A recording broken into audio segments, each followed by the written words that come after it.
Welcome to the Books, Beards, Booze podcast, where we talk books, drink booze, and have beards.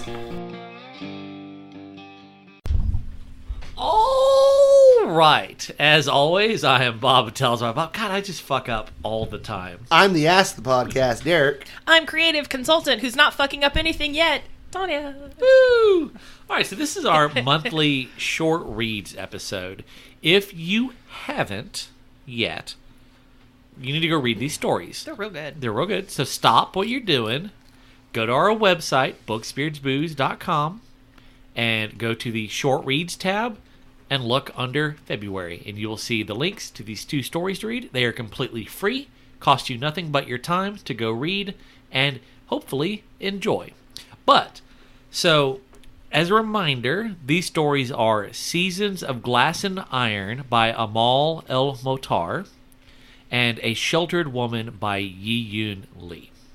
Yes. Which we've done Yi-Yun Lee on here before, and universally did not like her story. So this is her shot at redemption, which it's not totally fair because we just more or less I picked the story at random. It wasn't like she was like, oh well, you didn't like that one, you should check this one out, because obviously I didn't talk. This is my quintessential story. Yeah, I didn't talk to Yi-Yun Lee about this.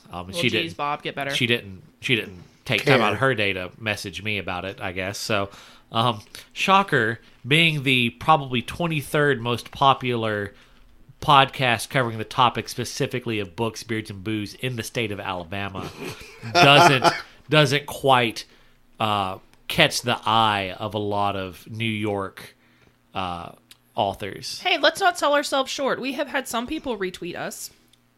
We Twice. have. Yeah. One unprompted. I don't know how Dr. Octavia found us. Yeah. But yeah, it figures the one person who unprompted found us talking about their story was the one that Derek just shit 1,000 shits upon it. Whoops. Well, at no, least- but she. At least when I talk shit about Dune, Frank Herbert, He's dead. he's been dead. Yeah, but she was like, it's kind of one of the. She understood one of your points and was like, "Oh, hey, well," because you said that. Yeah, I still want to read that thing. You were like, it read like a good intro, and she's like, "Oh, well, I am planning on turning this into a book." So there you Great. go. Yeah, so I was like, cool. Yeah. Because it read like the start of a. Actual book. Did you actually hear that It was episode or read that one? The Stone Weta. I didn't read it, but Okay, I listened to the episode. basically, it basically reads like the beginning of a spy novel, and I'm Yeah. like, nothing in this short story got me going, but if this is the start of a spy novel, I'm so in. Give me that. Yeah. So, all right, so these are our two stories, and I wanted to first point something out. Neat little bit of synchronicity between these Yeah, stories. both being like lady themed of Well, sorts. but here specifically, each story contained two stories within it.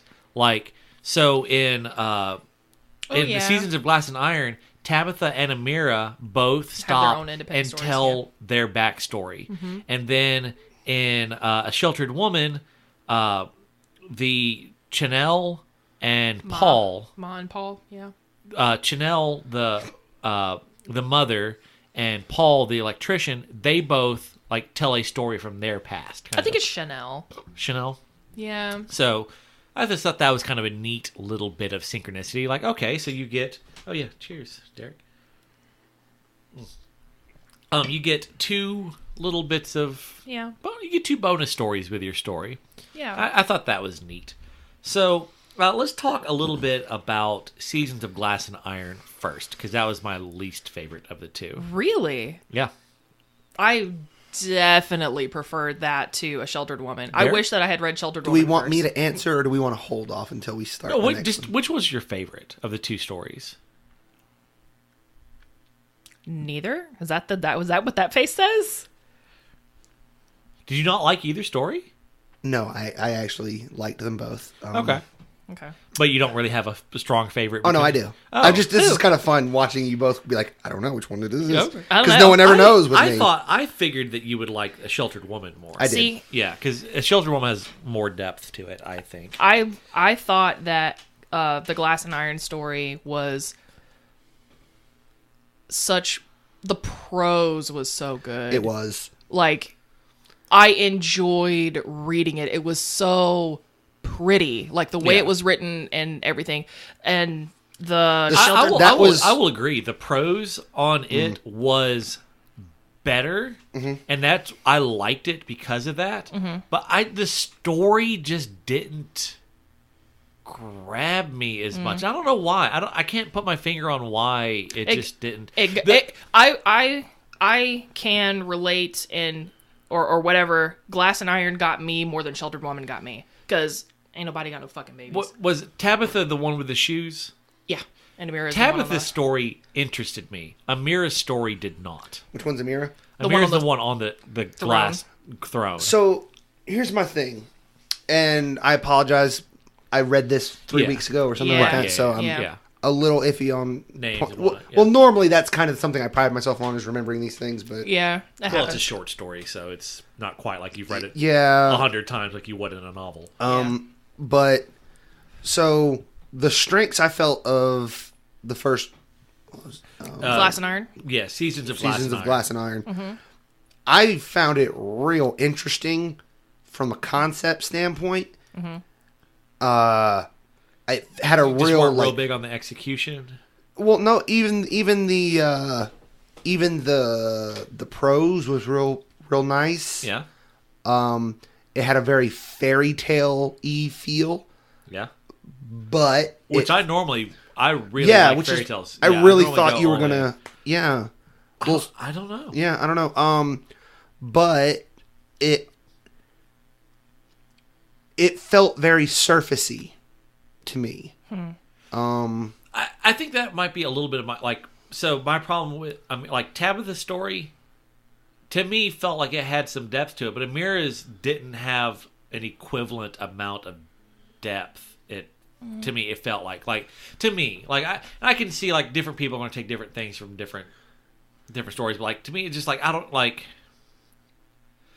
know, and like I'm not one to be like I just wanted more from that, because that's not really what I want. I don't necessarily want like the story told the story it needed to tell here. I don't feel like more story would have necessarily added. I just think half of the story just wasn't compelling to me. The other half was more compelling, I guess.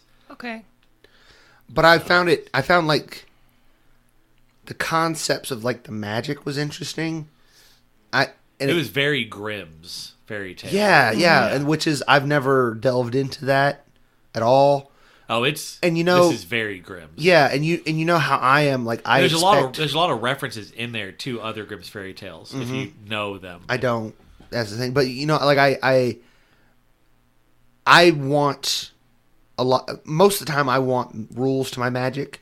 But there are some times when you don't have the rules that gives some wonder or confusion Yeah. or something there that makes it really interesting. The fact that I didn't fully understand how this stuff worked was super cool. Yeah. Yeah, like Even Grim- they didn't really seem to know exactly like. Yeah. Yeah, like Grimm's Wait, fairy I thought tales, there you was only don't- one apple, but now we have 7 apples. Yeah, like Because Grimm's sevens for you. Yeah, it's like, oh, Yeah. well, you know, Kirsten like sevens. with Grimm's fairy tales, you don't get like there's no concise Right. series of rules to everything. Like she makes a reference to, like in there like this, like I think she said like her brother had like 7 league boots. Like that's a reference to Grimm's fairy tales. Yeah. Like stuff like that. Like so there was stuff like that in there. So this is definitely in the vein of that's that old school European style Which folk tale. Yeah, which I've never, like I said, I've never delved into, but I don't know how to describe it, the texture of it, the feel of those Grimm kind of things, like, really interests me. Yeah. I feel like the aesthetic of it is fantastic, but I don't... And I'm not saying this one was bad. Yeah, no, I thought it liked was good, the story. But like when I was, so I've now read these stories, each of these stories, I think 4 times.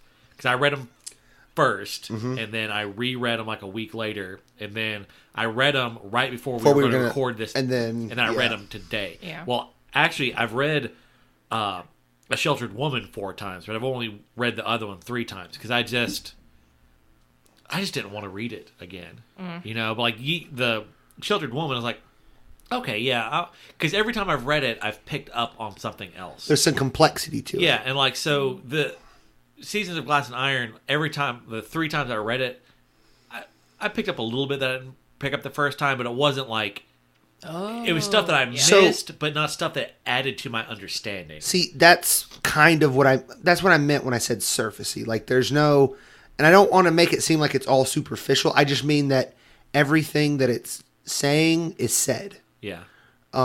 Where with the other story, it's let's be perfectly honest, it's literary fiction opposed to genre fiction. Yeah. Like, when you focus on different things, you get focus on different things. Right, so, yeah. Like, so it's they not focus, entirely fair to compare the two stories. And just because of what I prefer as a reader, like what I feel is more impressive or technical or whatever, like things that I look for just happen to generally be more prevalent in literary fiction, which is why I like Rothfuss so much, because he's the most literary fiction of fantasy authors that I've read. So I get the fantasy that I love. And gotcha. Yeah. So, since you liked it let's most, hear what what did you have some thoughts you want to add? So, I mean, I felt a lot of, like so many of the stories that we've read that I really like, there's been a component that I can attach myself to, that I can really relate to. I gotcha. I see this. Yeah. So, I can see where this story, me and Derek are not necessarily the target audience for this story as much as other people would be. Well, I mean, just like, you know, she made a mistake, and, you know, she's going to spend what she thinks is her lifetime making up for it. And then, like, that first pair of iron shoes breaks. She's like, holy shit, it's actually possible for me to make up for the thing. And as she's going through making her way through, you know, these other pairs of shoes, you know, just being able to relate to that, like, atonement, I guess. And the fact that you're a furry, you kind of related to the being in love with a bear. Bob, that's the joke you were gonna go with, and not like, oh, you're a lucky lesbian. That wasn't the joke. No, because they run off together. They do. Yeah. Yeah. Oh. Well, I guess I'm proud. I guess. But no, like and then yes. What's the one in the tower? Amira. Amira? Is that her name? Yeah. Her story is less rich, but I don't think it's no less poignant. I guess. Yeah, I mean, like, I'm not saying that I got dudes throwing their dead horses at the bottom of a glass mountain for me, but... Well, that's only because you don't have a glass mountain. Oh, thanks. But, Horsin. Throwback right there. Or a throw forward. When does that episode air? I think it's a throwback. I don't know. Whatever. It's too late. We've come too far. Yeah, it's too late. But I mean, like, I think a lot of females can probably relate to that, like, God, let me just go far away from this without me being like a real dickweed. Let me figure out a way to separate us. So we can be like, oh, I'd really love to hang out with you, but I'm just so busy. If only I could just be less busy. Yeah. Why? I think one thing... I don't know, just something like that where, like, you know, you don't want to get married. She doesn't want to be near the suitors, but she's going to put this impossible task between them so that she's not the bad guy. Yeah, but that's awful, and it does make you the bad guy. Yeah. Like, you just be like, I'm not really feeling that. No, I'm going to disagree. Like, if someone likes you and you don't return that, if you continually do that to them for years, you're a bad person. But if you do it once or twice, just long enough that it shifts their attention away from you, then that's like you have then not hurt their feelings, and everyone walks away happy. No, but I mean, you can still do it without hurting someone's feelings. No, I mean, yes, in theory, yes. In a perfect world, you should be able to tell someone, well, hey, look, I'm just not interested. I'm sorry. But not everyone is going to be like, oh, you know, she was perfectly reasonable and told me that I didn't like her. Emotions make people unreasonable. And yes, ideally, everyone would be like, oh, okay. But a lot of people are just going to be like, well, fuck you. Well, here's the thing. In my opinion, the people that would be like, oh, fuck you, are probably the people that aren't going to change their mind a couple of times because they're like, oh, they really want to hang out with me. Okay, exactly. And so that's why she puts herself on this glass mountain, because the guys are killing their horses and calling her a fucking cunt and that's quoted in there. Yeah. And when I saw that, I was like, ooh, ow. But also, that is some real shit, because hey baby, how are you? Like I'm making text fingers right now. And like people sliding in your DMs, and when you don't answer, like, all right, you fucking cunt, you're ugly anyway. And I was like, wow, you were just not saying that, but here's your actual male aggression. That is a real, valid, scary thing. So I understand where she comes from with like, all right, I don't want to be down there, so let me just sit up here in my glass thing where they can't touch me, and yeah, I'm uncomfortable, and this kind of sucks, but it sure the fuck beats being down there. And then maybe she's just also not into dudes. Didn't know how to say that, because she tells her dad, I don't want to take a husband. Yeah. So there's also that. It just kind of dawned on me part of why I don't like this story as much. The idea of those glass or those iron shoes walking on glass and not slipping. It bothers me. No, like not even not slipping. Like they're magic boots. Fine, Yeah, they okay. don't slip. Sure, fine, whatever. But just the sensation of that metal Right? walking on the Glass. Yeah. No, it's like Hurt your teeth. It's like nails on chalk. like biting glass or like someone biting into to ice. It's That kind of- unnerving. And or like in American History X when they go to curb stomp that guy and the teeth Oh click. god, and they clank on the Click. It's Oof. it's that same kind of like it gives me that mental sensation. Like I just didn't think think about those that. I didn't think about iron that. shoes walking on the glass and just I didn't think about it at all. And in my head, I know it's glass, but the whole time I'm imagining ice, like frozen. I kept finding myself doing that because it's like because they also talk It's about being cold. cold. Yeah, but well, it's she's not cold fine. because of glass. It's cold because Yeah. it's winter. But, Yeah. but at the same time, you kind of I can't. As soon as they mentioned it the first time, I was like, yeah. it was the nails on chalkboard minus. biting a piece of tinfoil when you have a filling. That's really painful. See, I didn't get that. I literally, the feeling you have when you hit In your teeth. right, or but when you don't someone hear it, but the feeling Yeah. That's what I felt every Yeah. time. When someone's cutting on their plate and the knife kind of Yeah. scratches. Yeah. That's what. Yeah, that's Yeah. yeah. No, and I get that. I didn't think about that at all. I think the until whole right now. time reading this, that was cooking in my brain, and it just What a weird thing it to turned me. What a turned weird me thing to off latch on onto. But no, I really liked this because for me it felt relatable to a degree, and it's the happy fairy tale ending that you want. That's not really maybe what you expect. Okay, yeah, I'm with that. So let's talk. Let's shift a little bit and talk about A Sheltered Woman by Yi Yun Lee. All right, I really liked this, and the more I read it, the more I liked it. Yep. And I now, assuming that the rest of her stories It's are more like like this. I understand why she is. And I also understand It's why highly everyone was regarded. like, the fuck was that? Yeah, because that story was nothing like this. I mean, like, zoomed out from space, they were similar stories, but the closer you get, the more you realize just how Not even, there was, not- yeah. So I loved this line in here. So she's talking about how we haven't really talked about what either story's about, but Yi Yun Lee's story. Well, I mean that's why these yeah. folks you just need to go try to read these. Yeah. They're all right. So can't really summarize.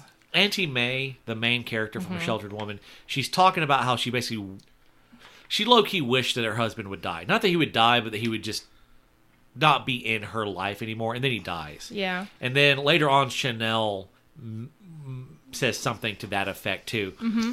And so she says, the world is not... She's thinking to herself. She doesn't say it to Chanel. But Is this close to the end of the story? yeah, the world is not a bright place to start with, but a senseless wish granted senselessly makes it much dimmer. Yeah. And I just really liked that line. It's a good line. And then, so when I read the story starting out, when you get like 5 paragraphs into the story, I thought the sheltered woman in the story was Chanel at first. And then, like, as you go in, I'm like, oh, Chanel's not the sheltered woman at all. Or she is a sheltered woman, but They she's were. I mean, not- they were all sheltered women. Yeah. The grandma was sheltered. She stayed at mom. night. The mom was Yeah. sheltered. I mean, they were All all sheltered. Every female in this story was a sheltered woman, just in a different way. Yeah. So I really liked that. I liked how like it kind of defied my expectation. Like I'm going into this thinking this is going to be a story about how Chanel is so sheltered and it's just ruining everything, yada yada yada. Because to a degree, that's not a story I necessarily would really want to read as much, but would have fit in totally with the other Yi With Yun the Lee last story. story, the premise that you had kind of coming into with it. the last Yi Yun Lee story. And so then when it's like, oh no, yes, she is a sheltered woman, But not. but The way you the think. title is seemingly more in reference to Auntie May. Yeah. Like, yes, it covers everyone, but it's really more Auntie May. So I had a question, Okay. like getting a little, trying to guide the discussion a little more. Okay. Do you see any similarities between the three main characters, Auntie May, Tabitha, and Amira? I guess if I had been a better person, I would. You would have given me a heads up, so I'm not sitting here currently thinking about it while we're Yeah. clock ticking. Yeah, I got nothing. I mean, Okay. But again, it's been a while since I read Right, it, so yeah. I can't. I mean, kind of, but because, Auntie May is kind of trying to forge her own path of sorts. Like I'm not saying she's got baggage, but for someone who moves around all the damn time, she's got some baggage. Like Yeah. she carries with her this idea and this concept, even though she says she never knew her mom, she never knew her grandma, and she doesn't want anybody to know her because it ties you down. She still's trying to buck against that, I guess, and try to forge her own path. And so you've got these two other women who are, all right, well, I'm not going to go marry and do this. I'm going to choose this for myself. I'm going to choose the life where I'm going to have other people deliver babies and have their life, and I'm not going to do that for myself. Yeah. I don't know, kind of. So I wish I one was thing better I kind of prepared for that thought question. that I saw in common between all of them was, to me, to a degree, they all are running away from their problems. Or Yeah. so, like, Auntie May, she just doesn't want to have connections with people. I don't think she's capable. I think she is. I think it's hints at that because the way she starts to get attached with Baby. But she- it terrifies her. She doesn't know It what does, she doesn't but- know how to do that. But that's the thing. I think, but she's doing it naturally. Like she even mentions, like she's starting to fall in love with the kid, even though she doesn't want to admit it to herself. Like so, she struggles to make connections with people, so she just runs from it instead. Like, okay, well, I have trouble with that, so let me just, I just won't let that be an option. And then I don't even necessarily think that she struggles with it. I think just the first times she did it, it ended so disastrously that she now purposely avoids it. Fair. Like the entire purpose of that entire story was the fact that you come to understand who she is and she understands what she's doing Yeah. by the end of the story. And I have a bit of like, there's a little bit of foreshadowing in there that I think kind of shows what we'll talk about that in a second. But so like Tabitha, she has problems with her husband and she never confronts them head on. And like, yes, now she's given the task of running out these shoes by her husband. It's like, oh, well, if you love me, you'll do this kind of deal. But even before that, she never confronted her husband. She, talked to her mom about it, but would never confront him. And then Amira, of course, she just goes up on a hill and isolates herself. Like, so all three of these women have isolated themselves from the world around them. I just thought that was kind of a neat little bit I of can see that, comparison. yeah. So, talking about Auntie May, there's a bit in there that is unnecessary to the story, but I think is put in there as kind of like a foreshadowing of like, so, all right, so she has shut herself off from the world, essentially, from like connections with people. Yeah, 1 month at a time. Yeah, That's and it. so, but she gets around Baby, she's forced into this relationship with Baby more than she normally would be, and she, or like starting to fall in love with the kid, yada yada yada. So it's talking about the little book. All right, Yeah. she talks about how, all right, she goes. They asked a nickel for it. She had a dime at this yard sale. It's like she asked, like, well, do you have 2 of these books so I could have, Yeah, that we don't have to give me change. yeah, so that way you don't have to give me change. And he looked at her like, the thing that got me was the kid looks at her funny. No. I was like, no. And so she's like, it was greed that had made her ask, but when the memory came back, it often did when she took the notebook out of her suitcase for another interview, Auntie May would laugh at herself. Why on earth had she wanted 2 notebooks when there's not enough life to fill one?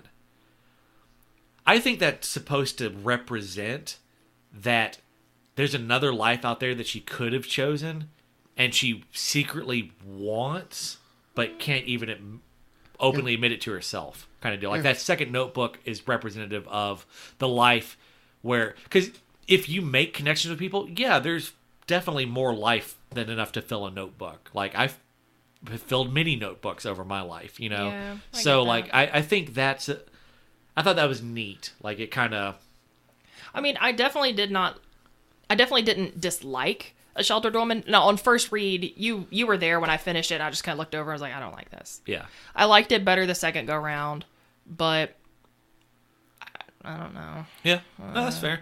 I mean, I can definitely see, like, I can see why people wouldn't like this story. I can see why people don't like the other story. Like, that's the thing. Like, neither one of these stories are, like, top 10 stories for this podcast kind of Yeah. deal. Like, they're good stories. I enjoy them. I would, Yeah. like, oh, hey, yeah, you like fairy tale stuff? You should Read this read thing. Seasons of Glass and Iron. Yeah. Oh, hey, you like Character studies. character studies? You should definitely read, you know, A Sheltered Woman. I did like that, it was showing some postpartum depression. That's something that I feel like doesn't get talked about enough. Like in a more realistic setting, I liked guess. how Auntie May was like super dismissive of like, Like, yeah, fuck you. oh yeah, fucking postpartum depression. But then when she's at the grocery store, Yeah. she's like, well, no, I can't go in. I have to stay with the baby. Well, why don't you leave the baby back with her mom? Well, the mom has postpartum depression. I couldn't do that. So it's Yeah. like she was super dismissive to the mom, but then later on is like, well, no, I can't because I Well, thought that it's one of those things where she was Yeah. dismissive to the mom because she was like, in my head, it was, she knows it's a real thing, but she's also like, bitch, you're a mother. You don't get to just, yeah. you don't get to Yeah. be that way. And then, but when he was like, go inside, she was like, But I I'm can't- the surrogate mother. What are you talking about? I don't get to be that way. Yeah. So I don't know. It was good. Derek, Well- you really liked this. What would you like to say? This helped me clarify why I like and feel this helped me clarify what is good about literary fiction in short story form. Because Which is so if you read this story just quickly, weren't thinking too hard about it, just read it like you read any other story, what would you say happened in it? Because not much actually happens. if you're just like I mean, a lady gives birth. and a Auntie May makes soup. Mom Yeah. Well, cries. if you're trying to some give goldfish if you're trying to give die. a one sentence summary to someone, it's A lady gives birth. a mom has postpartum depression and the live-in sitter has to take over. Right. And that's what the story Kind of. is. But That's what at happens, surface. but it's Yeah, not really what it is. That's not what it's Yeah. about, yeah. So the problem I've always had with the differentiation is like a lot of even some of the stuff that people think is really good when it comes to literary fiction, I think is bad because it's a lot of navel gazing and nothing happening. Yeah. And as a fantasy fan, I like plots, intricately Something woven happening, stuff, yeah. something happening, and there being an end goal. So the fact of the matter is, there is an end goal. You just don't know what you're looking at until you understand you're reading literary fiction versus genre fiction. Genre fiction, the plot is the story. In literary fiction, the plot is the character. You're going on a trip discovering who this character is. So over the whole point of this story is learning who Aunt May, Auntie May. May. Auntie is May. who she is and why she is the way she is. Yeah. So at the beginning of the story, you don't you just like, she's a little odd. Yeah. She I wouldn't eat that soup either, Mom. Yeah, like what is this? This is odd. Ew. Yeah. And no, then- and she even says that she wouldn't eat that. Yeah, she's like, it's not good for you. But see, that's what It's that's good- what made but me. it's good for moms, you know. That's what made me think about it's like her the way she dismissively was like, I don't care if you have postpartum depression. You're a mom now. You do what you're Yeah. supposed to do. I don't care if you don't think this is good. You're a mom now. This is what you Yeah. do. Yeah. Yeah. But the whole point of the story is she's an odd duck, and then over the course of the story, it explains why the character is the way they are, and then the journey is learning about that, and the end point is understanding that character by the end of it. Yeah. That's what literary fiction is good I'd agree at. with that. It was good. And that's what this story is about. So that's what I enjoyed because I think it's very difficult sometimes to take a character that is quirky and odd, maybe even off-putting, and then presenting them in such a way where you're like, I get it. that makes sense. Yeah. I completely understand why you are the way you are. Yeah. It might be, you may still be making shitty decisions, or I may not agree But with now what I you're know doing. why. Yeah. But at least I now understand why you're doing it. And I think that's what literary fiction should do and does when it's at its best. So this was another line I really liked. And this is going to be the last thing I say, but there's a line that's, they had been sheltered from worldly reproach by their peculiarities when alive. Talking about the Mom the and grandma. and the grandma. Yeah. I thought that was really neat because I never those were two weird fucking women. And I just never thought about that. But I can think of people that I'm generally aware of in my life that's like, they're a weird fucking duck, and they get away Way with with shit. shit. Yeah. Me, I'm sure people outside looking in, I'm that weird shit that gets away with a lot of stuff. It's Okay, like, oh, well, Bob's- vegetable guy.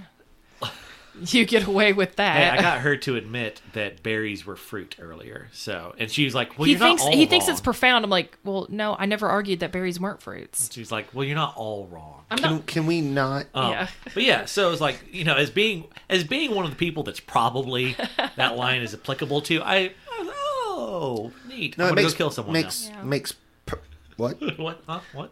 No, it makes perfect sense that Yeah. Like the oddity takes up so much of your impression of the person that you gloss over their flaws. Mm-hmm. Yeah. I just really liked how, like, Auntie May, her thing was, letting someone know you just ties you down. And when you think about it, you think you know somebody, and it's so hard to break out of, well, I know Derek. He would never. It's like, well, you don't know. For real, for real. Well, see, I didn't even take it that way because that's not the way I got her as a character at all.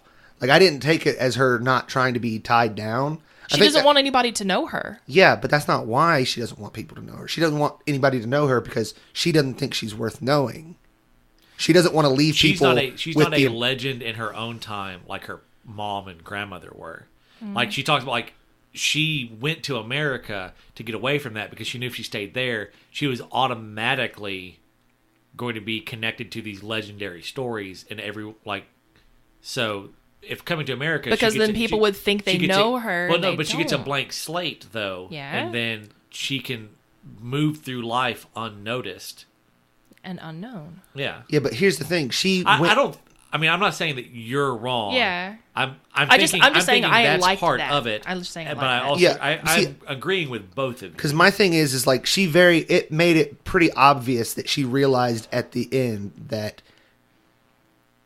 she specifically lived her life the way she did, not because she really wanted to, but because she thought ill of herself.